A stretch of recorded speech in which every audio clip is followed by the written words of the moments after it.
Conversando com Deus, livro 1, capítulo 5. Continuando a narrativa. O autor. Qual é o verdadeiro caminho para Deus? É através da renúncia, como acreditam alguns yogis? E quanto ao que chamam de sofrimento? O sofrimento e o ato de servir são o caminho para Deus, como afirmam muitos filósofos? Conquistamos o direito de ir para o céu sendo bons, como pregam tantas religiões? Ou somos livres para fazer o que quisermos, violar ou ignorar qualquer regra, rejeitar as doutrinas tradicionais, satisfazer os próprios desejos e dessa forma atingir o nirvana, como dizem tantos místicos da nova era? Qual é o caminho? Padrões morais rígidos ou liberdade total? Valores tradicionais ou agir de acordo com as circunstâncias que se apresentam? Os 10 mandamentos ou os 7 passos para a iluminação?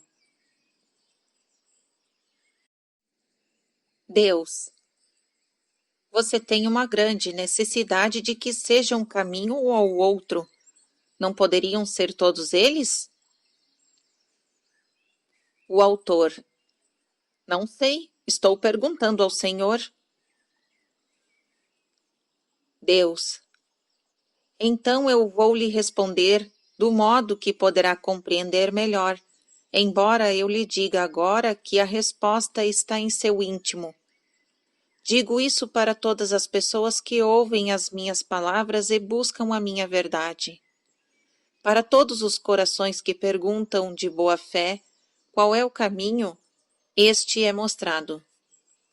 Venha a mim pelo caminho de seu coração, não pelo de sua mente. Você nunca me encontrará em sua mente. Para conhecer Deus verdadeiramente, você tem de sair de sua mente. Mas sua pergunta pede uma resposta, e eu não vou decepcioná-lo. Começarei com uma afirmação que irá surpreendê-lo e talvez ofenda muitas pessoas. Não existe o que é conhecido como os 10 mandamentos. O autor. Ai, meu Deus, não? Deus. Não. Em quem eu iria mandar? Em mim mesmo? E por que estes mandamentos seriam necessários? Então, por que seria preciso dar ordens a alguém?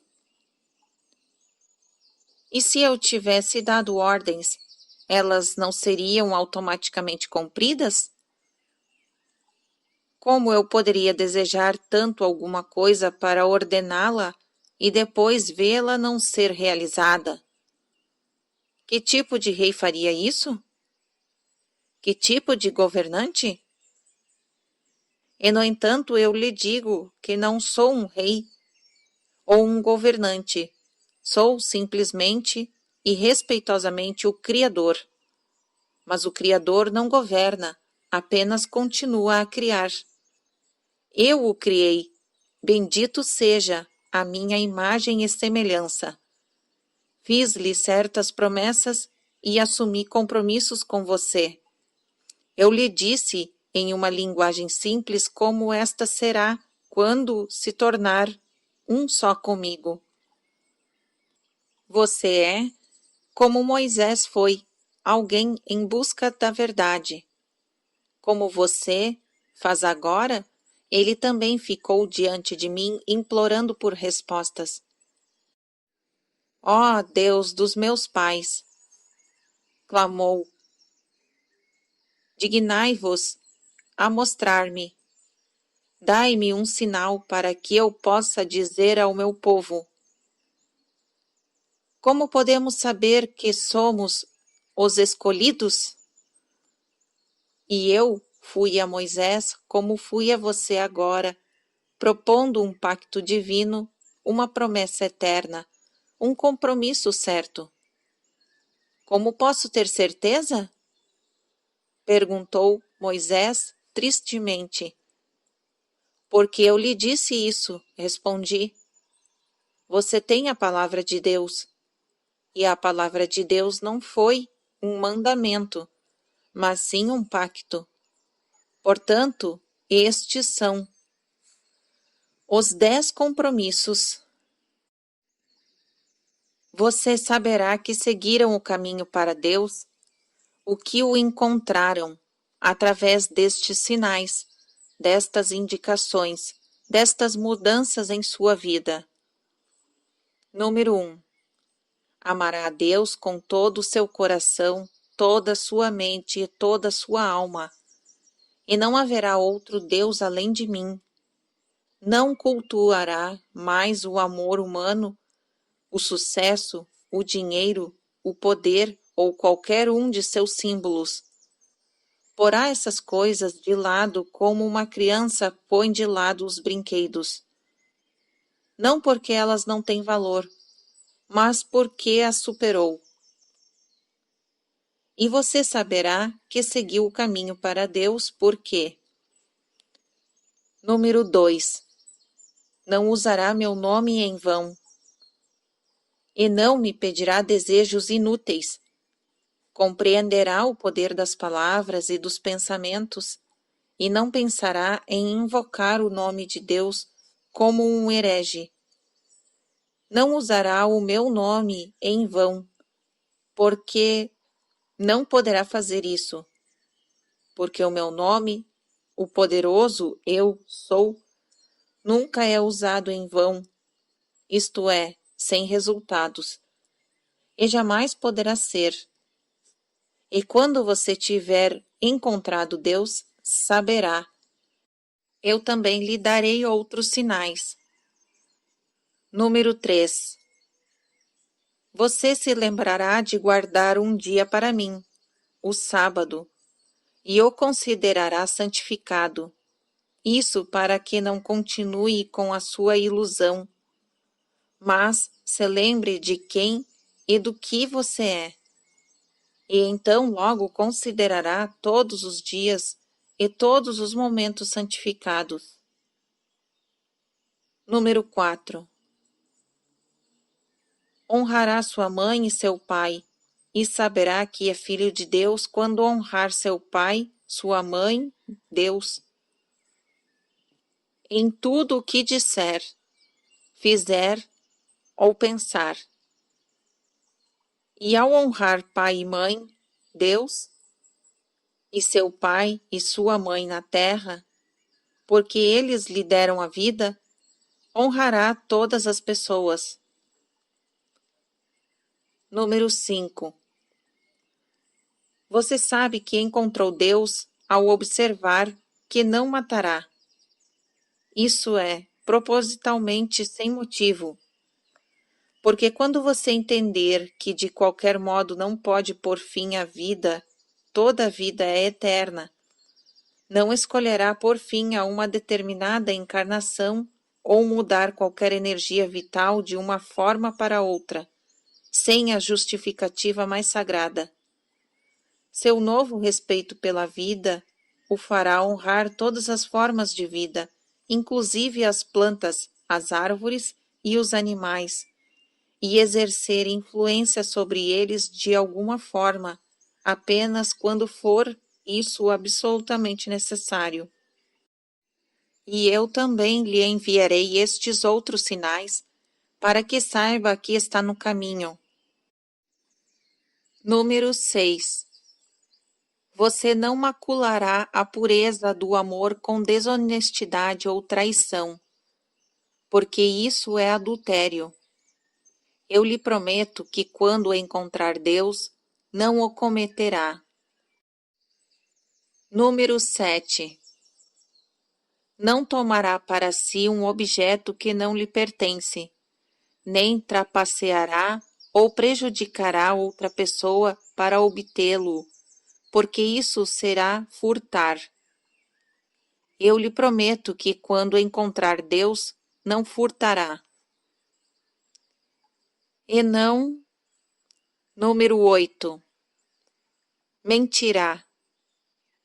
E, portanto, não dará falso testemunho contra seu próximo. Número 9, não cobiçará a mulher de seu próximo, porque iria querer a mulher de seu próximo quando sabe que todas as outras podem ser suas? Número 10, não cobiçará os bens de seu próximo, porque iria cobiçá-los quando sabe que todos os bens podem ser seus e todos os seus bens pertencem ao mundo? Você saberá que encontrou o caminho para Deus quando perceber estes sinais, porque eu prometo que quem procurar sinceramente Deus não cometerá mais estes erros. Seria impossível continuar a ter tais comportamentos. Estas são as coisas que você tem liberdade para fazer, não as suas restrições. Esses são os meus compromissos, não os meus mandamentos.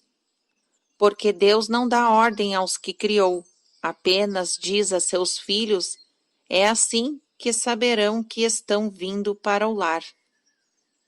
Moisés perguntou seriamente: como posso saber? Dê-me um sinal. Ele fez a mesma pergunta que você fez agora, a mesma que todas as pessoas em todos os lugares têm feito desde o início dos tempos. Minha resposta é igualmente eterna, mas nunca foi e nunca será um mandamento. A quem daria ordens? Quem puniria se meus mandamentos não fossem cumpridos? Só eu existo. O autor. Então eu não tenho de cumprir os 10 mandamentos para ir para o céu. Deus. Não existe isso de ir para o céu. Só existe um conhecimento de que você já esteve lá. Existe uma aceitação, uma compreensão, não um esforço para ir para o céu. Você não pode ir para onde já está. Para fazer isso, teria de sair de onde está, o que iria contra todo o objetivo da jornada. A ironia é que a maioria das pessoas pensa que tem que sair de onde está para chegar onde quer. E então essas pessoas saem do céu para ir para o céu e passam pelo inferno. A iluminação é o conhecimento de que não há para onde ir, nada a fazer e ninguém em quem se transformar, exceto exatamente quem é neste momento. Sua jornada não leva a parte alguma. O céu, como você o chama, não está em algum lugar, está aqui, no agora. O autor. Todos dizem isso. Todos dizem isso. O Senhor está me deixando maluco. Se o céu está aqui no agora, por que não o vejo? Por que não o sinto? E por que o mundo está em tamanha desordem? Deus. Eu entendo a sua frustração. É quase tão frustrante tentar entender tudo isso como tentar fazer outra pessoa entender. O autor. Espere um minuto. Está tentando me dizer que Deus fica frustrado? Deus. Quem você acha que inventou a frustração? E você imagina que pode experimentar algo que eu não posso?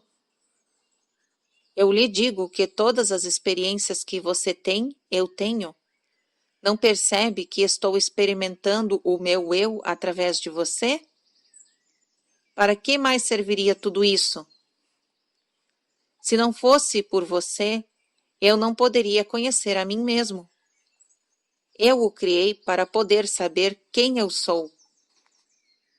Não tenho a intenção de acabar com todas as suas ilusões a meu respeito em um só capítulo. Por isso digo-lhe que em minha forma mais sublime, que você chama de Deus, não experimento frustração. O autor.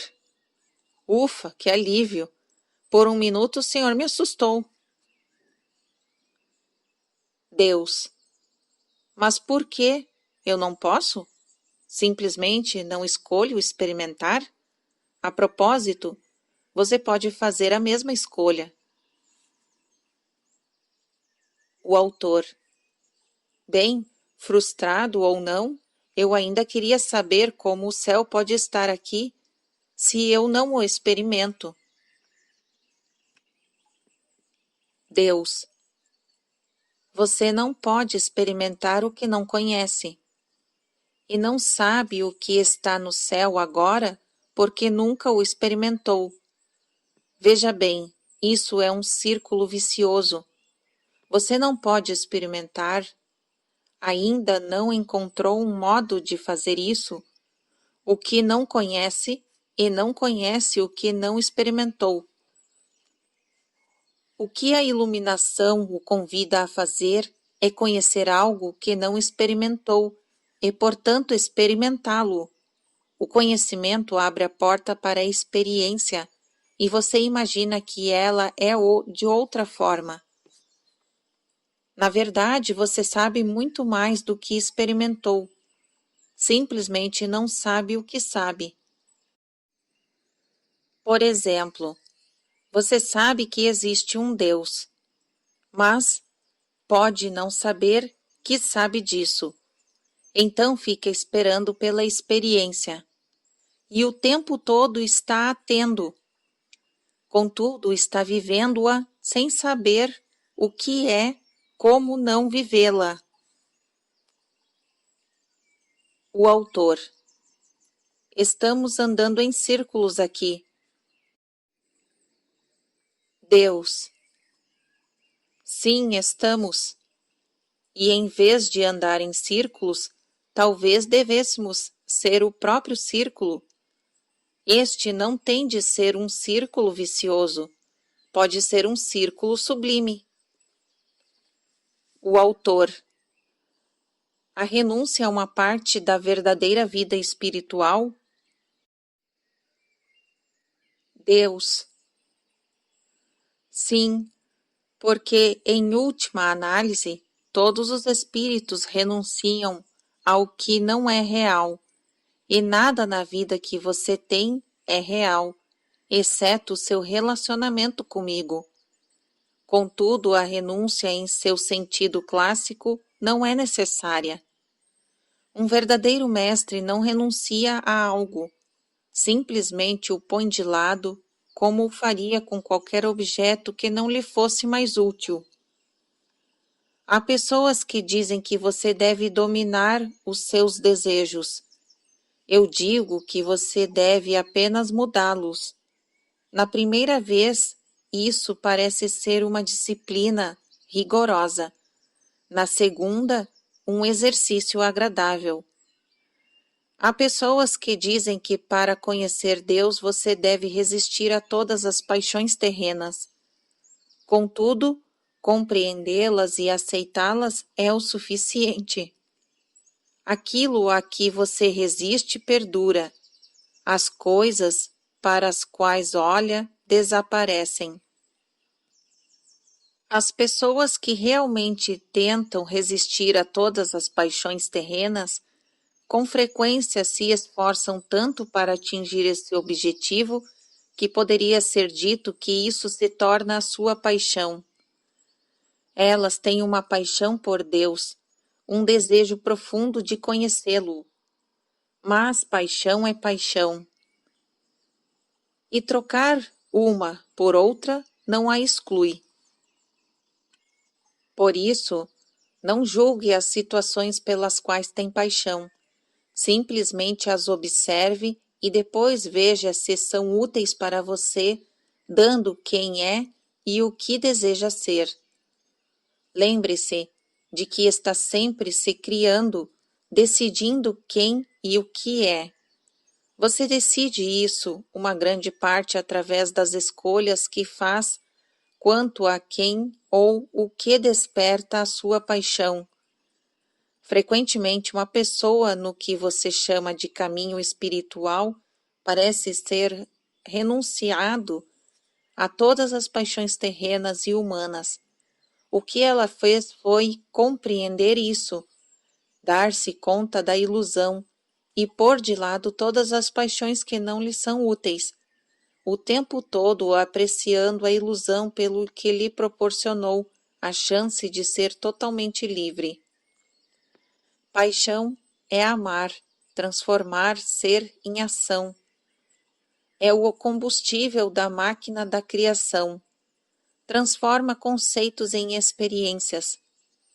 A paixão é o estímulo que nos leva a expressar quem realmente somos.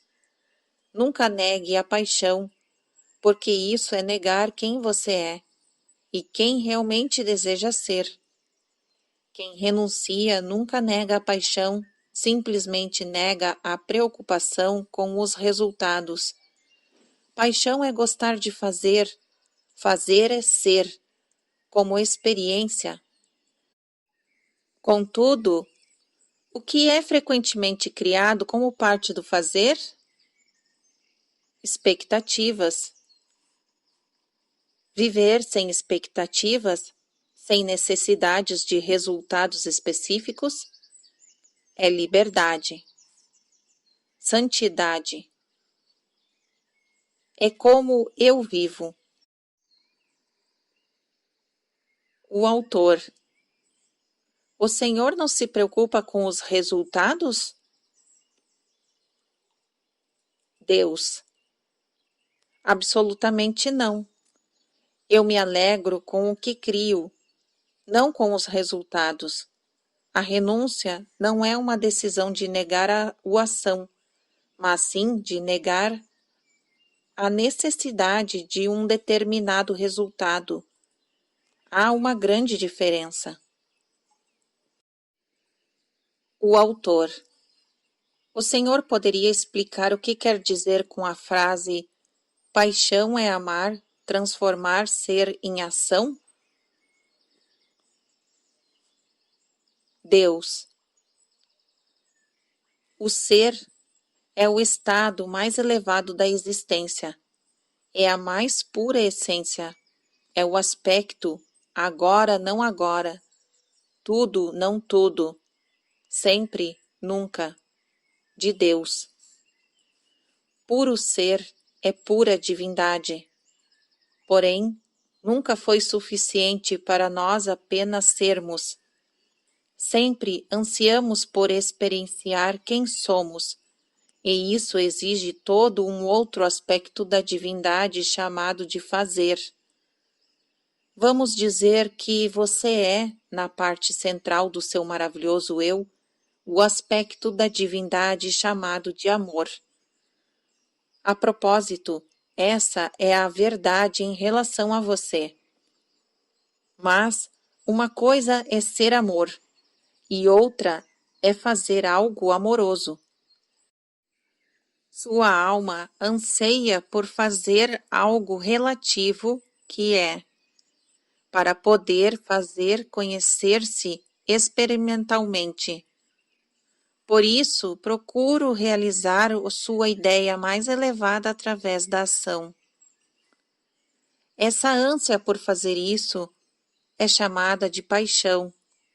Suprima a paixão e suprimirá Deus. A paixão é Deus querendo dizer olá.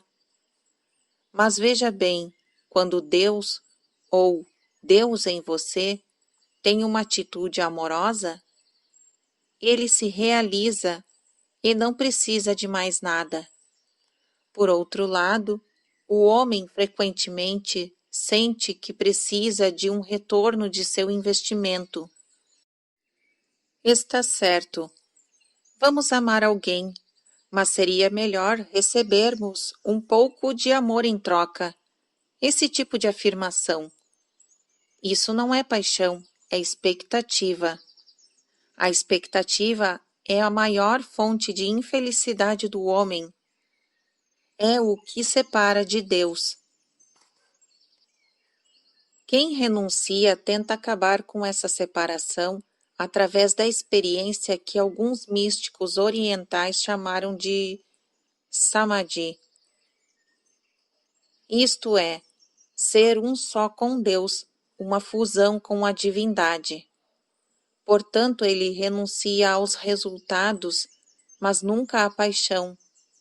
De fato, o mestre sabe intuitivamente que aquela paixão é o caminho para a realização pessoal. Mas em termos terrenos pode ser dito que se você não tem uma paixão por alguma coisa, não tem vida. O autor. O Senhor disse que aquilo a que você resiste perdura e as coisas para as quais olha desaparecem. Pode explicar isso melhor? Deus. Você não pode resistir a algo que não admite que é real. O ato de resistir a alguma coisa é o ato de admitir a sua existência. Quando você resiste a ela, torna-a real. Quanto mais resiste, mais a torna real, seja qual for o objeto da sua resistência. Quando você abre os olhos e olha para ele, desaparece. Isso é, perde a sua forma ilusória. Se você realmente olhar para um determinado objeto, verá através dele e de qualquer ilusão que represente para você, deixando apenas à mostra a realidade máxima. Diante da realidade máxima, sua pequena ilusão não tem poder. Não pode mais dominá-lo. Você vê a verdade em relação a ela e a verdade o liberta. O autor. Mas, e se eu não quiser que o objeto para o qual estou olhando desapareça? Deus. Você deveria sempre querer. Não há nada em sua realidade a que se agarrar. Mas se escolher a ilusão de sua vida em algum lugar da realidade máxima, poderá simplesmente recriá-la da mesma forma como a criou. Desse modo poderá ter em sua vida o que escolher, eliminando o que não deseja mais experimentar. Contudo, nunca resista a coisa alguma. Se achar que através de sua resistência a eliminará, pense novamente. Você só a plantaria mais firmemente no lugar.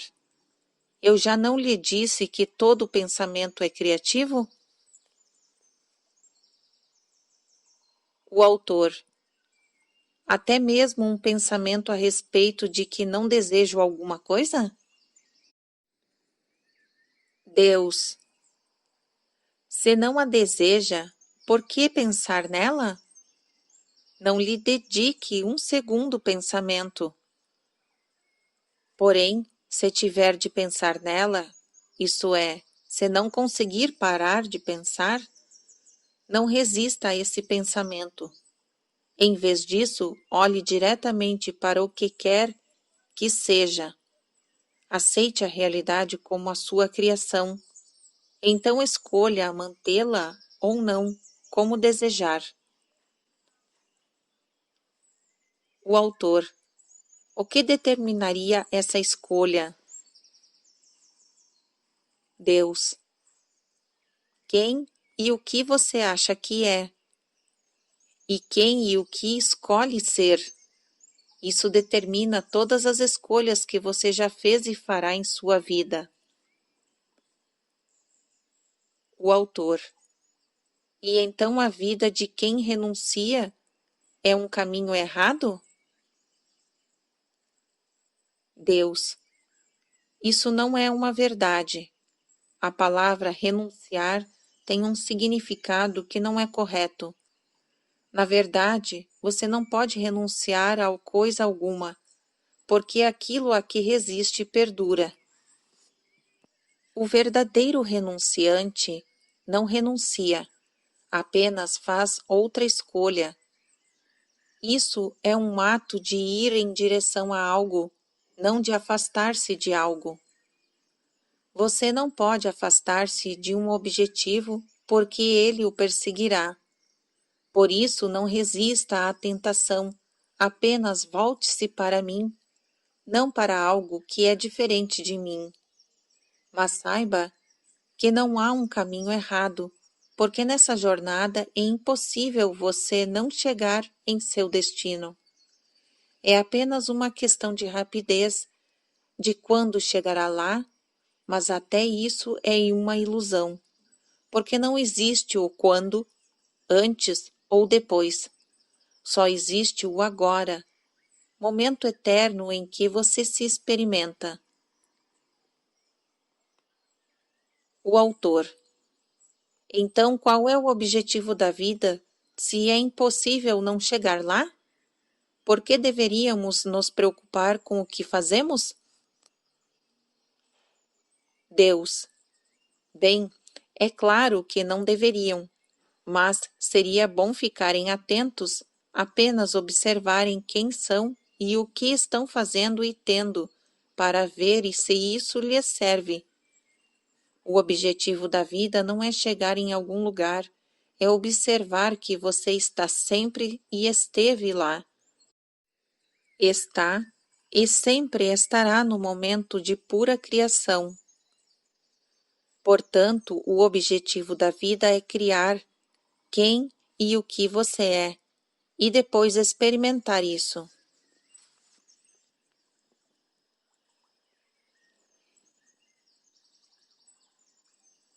Fim do capítulo 5.